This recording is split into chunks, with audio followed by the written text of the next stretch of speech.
The Order of the Temple of Solomon had been founded in the aftermath of the First Crusade, a Christian military expedition which had captured Jerusalem from the Muslims.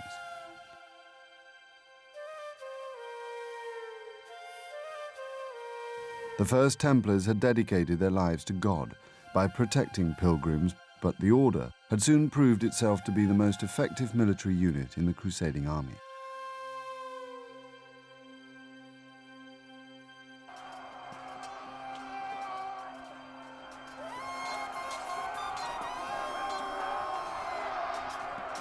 At the Horns of Hattin, the Templar Knights had been singled out by Saladin and almost eliminated from the Holy Land. But in their short 60-year existence, the Templars had constructed an enormous support network throughout Western Europe that provided the front line with men and supplies. In fact, this elite military unit had created for itself the world's first multinational corporation.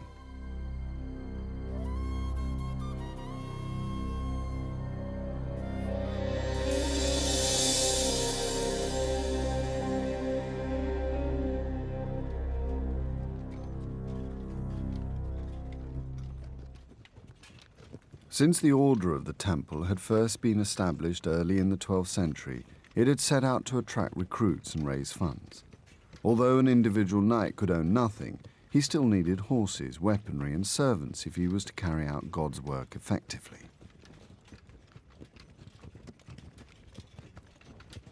The King of Jerusalem had initially aided the Templars. Among the many reasons for doing so was the knowledge that visiting pilgrims brought much-needed income to the fledgling Crusader states. Pilgrims required food and lodgings, they paid road tolls, and they brought gifts. From the very beginning, the Templars were entirely comfortable with the economic realities of serving God in the Holy Land.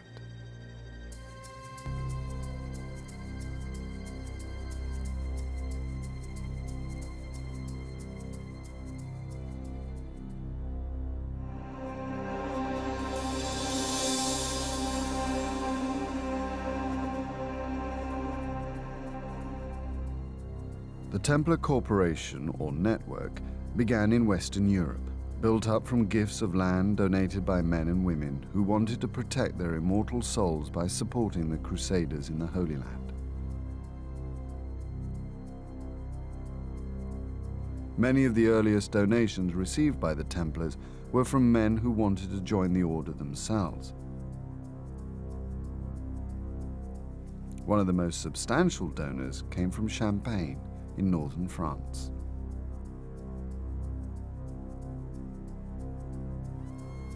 Hugh, Count of Champagne, joined the order in the 1120s, and he was one of its earliest important patrons. But once he joined the order, he lost the status that came with being an important territorial ruler. He had to abrogate his own will to that of the master, and he had to live the life of an ordinary knight. So one gave up a considerable amount in terms of status and in material comfort in order to become a Templar. But if you sincerely believe that what really matters is your immortal soul and not your short and transitory life on earth, then it would be seen as worth it. The Templars gratefully accepted many such gifts of land, which were channeled into productive communities where the brothers in the West lived and worked. It was these communities, called preceptories, that became the bedrock of the Templar network.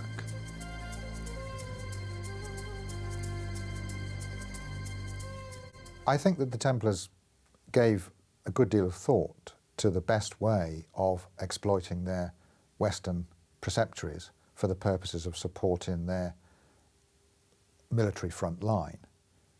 But it's not entirely easy to do this consistently, since by their very nature donations tend to be random. As time went on, they tried quite hard to rationalise their holdings in a way which would make them more effective, and even in some areas to provide preceptories which were rather specialist, perhaps specialist in banking or in stud farms or in providing shipping and so on. A typical rural preceptory of the Templars usually comprised of farmland centred around a manor house, with any numbers of barns, stables and outhouses, depending on the size and location of the farm.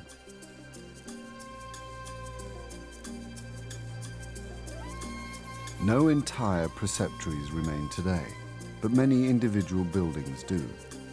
These enormous barns were constructed by the Knights Templar more than 800 years ago. The aim of all Templar preceptories was to make money. A third of all income went to the knights on the frontier.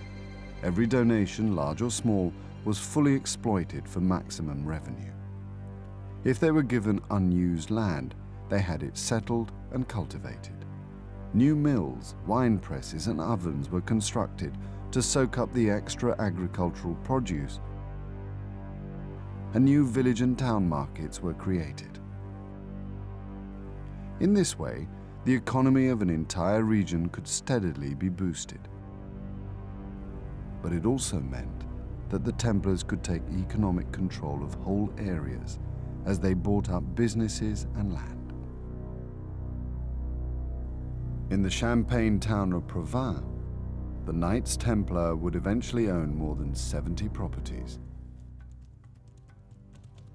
The Templars were always improving their market position, and their dominance caused considerable resentment among both peasants and landholders.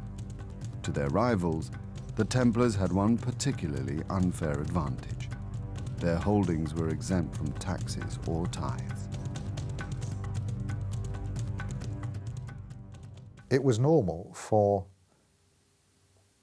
the population, in one form or another, to pay tithes.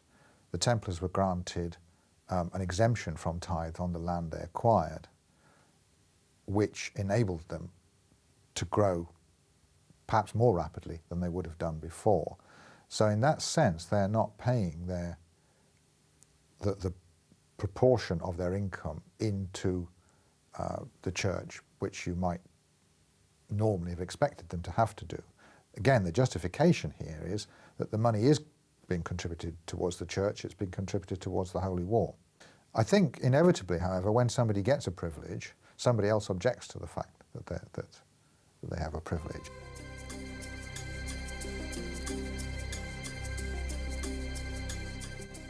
Within 30 years of its foundation, the temple was managing farms and urban properties throughout France, England, and much of Europe. They had European headquarters in Paris and London. Many of the Templar properties on the Iberian Peninsula were fortified, as the Muslims retained a strong presence on the Spanish mainland. The Templar network provided security and lodgings all along the main trade routes of Europe, as well as to the Holy Land.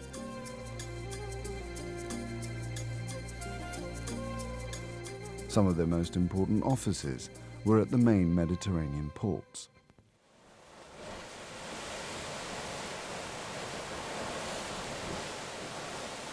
The temple was involved in shipping from its earliest days. It had soon extended its role from protecting pilgrims in the East to protecting pilgrims travelling to the East. The order constructed an early travel agency, providing pilgrims with not just security, but transport and accommodation. At first, the order had chartered vessels from the great seafaring cities of Italy, but once again the temple decided to improve its market position.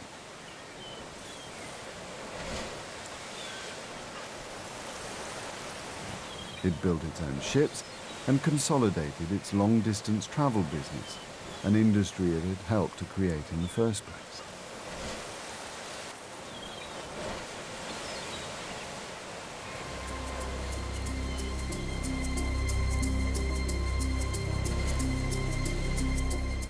One of the temple's most important income-generating regions was on the main axis linking the great Mediterranean and Northern European trading zones.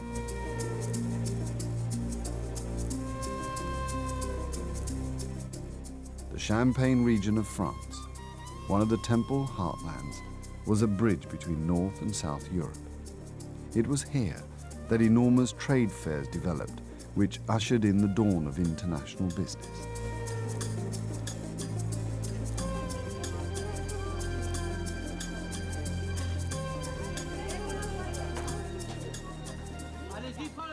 The great trade fairs of Champagne saw the exchange of goods from all over Europe, which the Templars could not fail to benefit from. The economic boom also triggered a financial revolution, which saw the birth of modern banking. The Templars were well placed to enter the world of banking. They had offices all over Europe, and their continuous state of warfare had given the Templars the experience of handling large sums of money.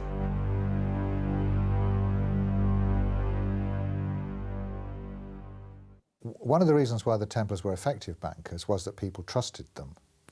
And they trusted them not only because of their integrity, but also because they had the physical means to defend the money which they held. They had castles and they had armed men who could accompany any movement of actual specie if that was required. And they maintained their reputation for paying when required, and for honest dealing. And in that sense, therefore, the Templars were successful as bankers. The Templar Bank in Paris performed most of the functions that one would associate with a modern bank. It made loans, you could deposit money there.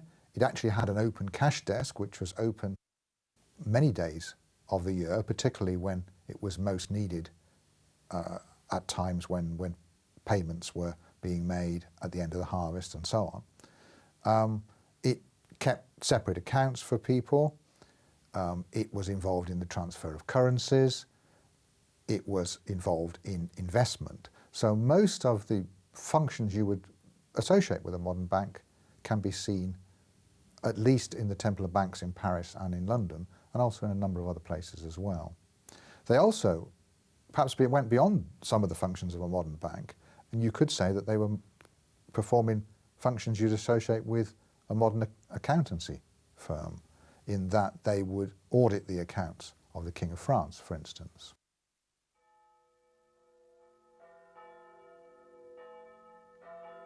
The Templars' unparalleled financial acumen and entrepreneurial drive had brought the warrior monks untold wealth.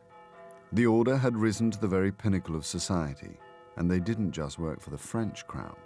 The Templars provided security and financial advice to most of Europe's great rulers, including the King of England and the Pope.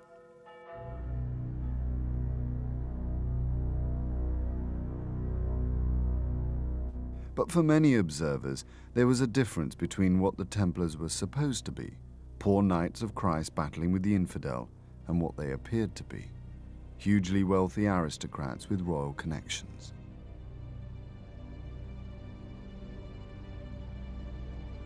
Although a third of all revenue provided by the Templar network was sent to the east, few ordinary people ever saw their Holy Land activities. All most people ever heard about the Crusades was a growing catalogue of defeat and humiliation. The Crusaders had lost the Christian holy sites, which was the primary aim of the Knights Templar. Their frequent setbacks in the Holy Land made many suspicious. How could they justify such riches when they were supposed to be poor knights battling Islam for the love of God alone? For years, medieval chroniclers had suspected that financial motives affected all Templar behavior in the Holy Land. A castle siege might be interpreted as a bid for gold and plunder, or a refusal to join an assault could be seen as saving costs. There were many such controversial incidents. One of these is the capture of a man called Nasir al-Din, who was fleeing from a failed political coup in Egypt in 1154, was captured by the Latin Christians and was put into the custody of the Templars. The Templars then sold him back to his political enemies in Egypt for a large sum, and he was killed by the mob. The story that is told by some chroniclers is that this man, however, was interested in being converted to Christianity. And this doesn't redound very well on the Templars. It looks as if they're more interested in gaining the ransom money than in conversion. But the Templars did not always take the money.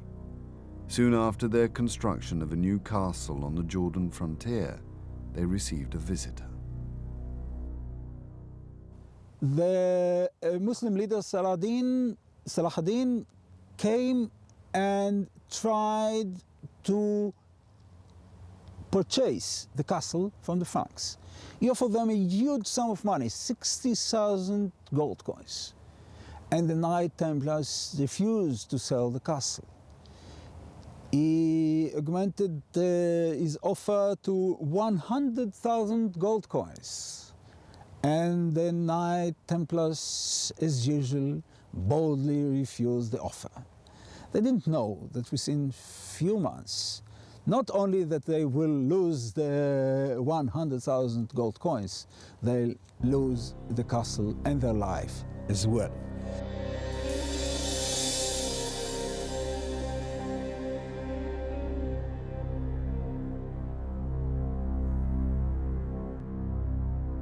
The Templars' obsession with raising money was well founded, and their cautious policy in the East was based on a simple formula. Before the Battle of Hattin, it took the income from 30 manor farms to equip and maintain one single knight in the Holy Land. More than 200 had died at Hattin. Within a few decades, the cost would have risen fivefold. The Templars needed to translate their economic empire into a military machine of some kind, which was very, very expensive. The numbers of knights probably amounted to 600. Each of those knights needed to have 4 horses. In addition, there were probably another 2,000, 2,500 sergeants or serving brothers, some of whom fought, and many more people who acted as part of the general support system, like squires, servants, cooks, and also a limited number of clerics. So there's a large number of men and horses and other animals that you needed to pay for. So the costs of this are immense, which is why in the 13th century the Templars have got to exploit their lands to their fullest extent. This in turn, of course, can sometimes lead to unpopularity, particularly if there's no military success to show for all this vast expenditure. But like most military machines, it seems as if money is being thrown down a bottomless pit to those people who are being forced to pay for it.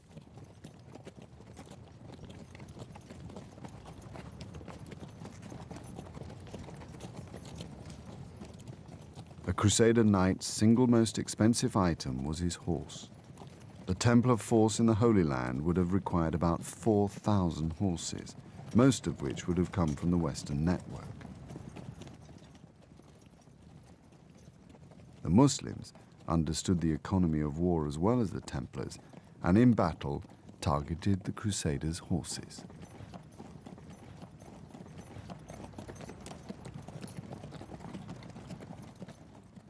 In some of the sources, even at the contemporary sources, the Turkish and Saracen habit of attacking the horses was regarded almost as unsporting.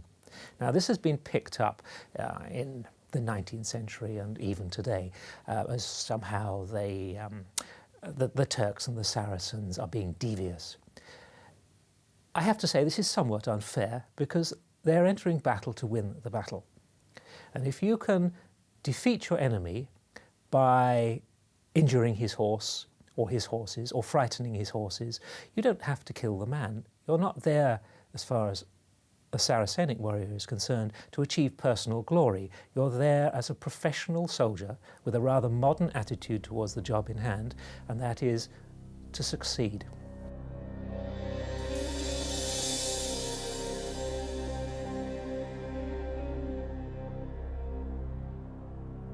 Saladin's capture of Jerusalem had triggered a wave of crusading enthusiasm throughout Europe. The Holy City would once again be the target of a major Christian expedition. For the Templars, the new crusade was the first opportunity since Hattin to translate its massive economic resources into a military machine.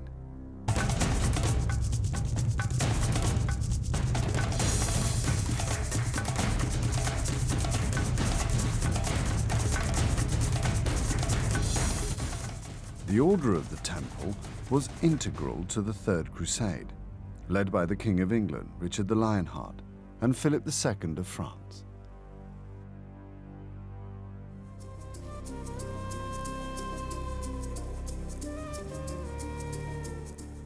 The remnants of the Crusader state in the Holy Land on the arrival of the Third Crusade existed around the three remaining cities, Antioch, Tripoli, and Tyre, all supported by sea from Sicily. Richard joined Philip II and the resident Crusaders already besieging the port of Acre, which they captured in July 1191. The Crusaders then began the march on Jerusalem and set off down the coast. A fleet shadowed their every move, providing supplies and reinforcements. The army was constantly harried by Saladin's forces, but the Crusaders made progress, clawing back Haifa and then Caesarea.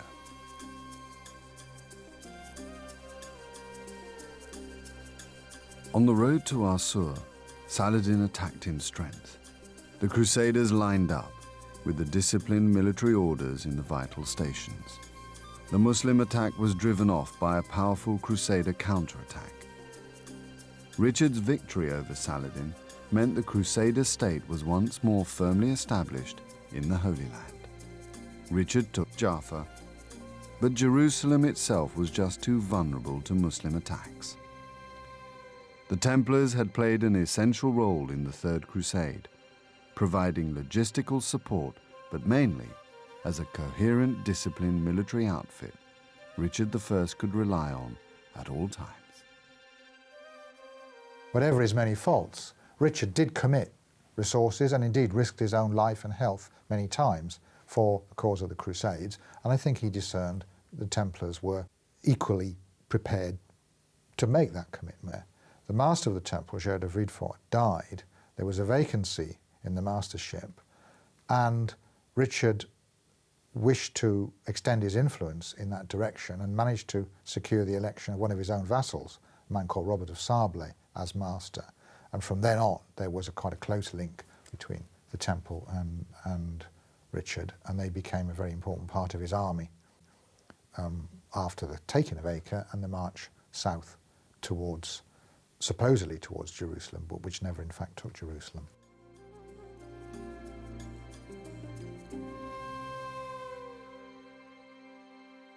Richard the Lionheart had travelled to within sight of the Holy City, but, taking advice from his military advisors, including the cautious Templars, he had decided not to risk an attack on the city.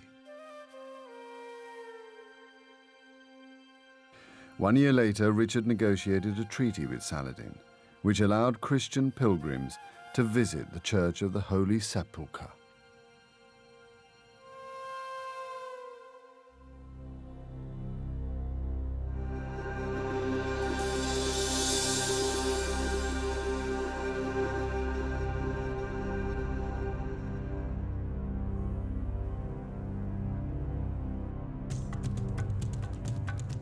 Although the Third Crusade had failed to gain control of Jerusalem, the victories of Richard I had rejuvenated the Crusader states and given the Christians a firm foundation from which to begin expansion. The Templars immediately began an enormous building program that would continue for decades. The Templars created their new headquarters in the port of Acre, which became the new capital of the Christian Holy Land for the military orders and the Italian trading cities. Much of the Hospitallers compound exists today, but little remains of Acre's Templar quarter. this enormous tunnel, constructed beneath the city, is just one testament to the effort and resources the Knights Templar must have invested in the East. When Saladin died in 1193, the Islamic world once more crumbled into disunity. Islam's failure to unite against the Christians would buy the Crusaders much-needed breathing space.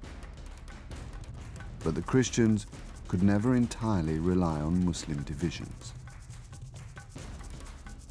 For the Templars, recent success came with a price.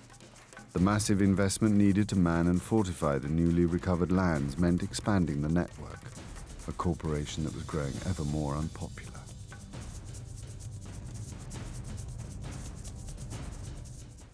The Templars' reputation tended to take a bit of a knock back in Europe rather than in the Middle East, because back in Europe is where they're coming to be seen as rich, almost money-grubbing. They became bankers, and nobody likes bankers. So there was a jealousy, a resentment. But this is not immediately transferred to those who are stationed out there on the frontier, manning the castle walls and so on. One place where the Templars' unpopularity actually deteriorated into violence was on the island of Cyprus. In an awesome display of their wealth and resources, the Templars had purchased this entire country from King Richard, who had conquered the island en route to Palestine. However, Richard realised that he couldn't govern it himself, and he couldn't hold it himself, and therefore he turned to the Templars as possible rulers of this island. And he sold the island to the Templars for a large sum of money. Unfortunately, the Templars never committed sufficient troops and resources to governing it, and after quite a short time there was a revolt, which the Templars survived, but which was enough to deter them from wanting to hold it any longer. The Cyprus is a very interesting case because had the Templars taken it more seriously as a resource, it could have been the first semi-sovereign or sovereign state ruled by a military order. It never came out like that, but it could have been.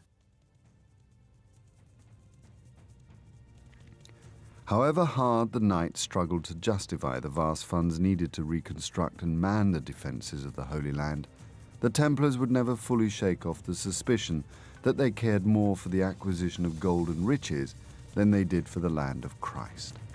In reality, whether the Templars believed it or not, the equation was simple. If they could not maintain the Crusader states, there was no reason for their existence.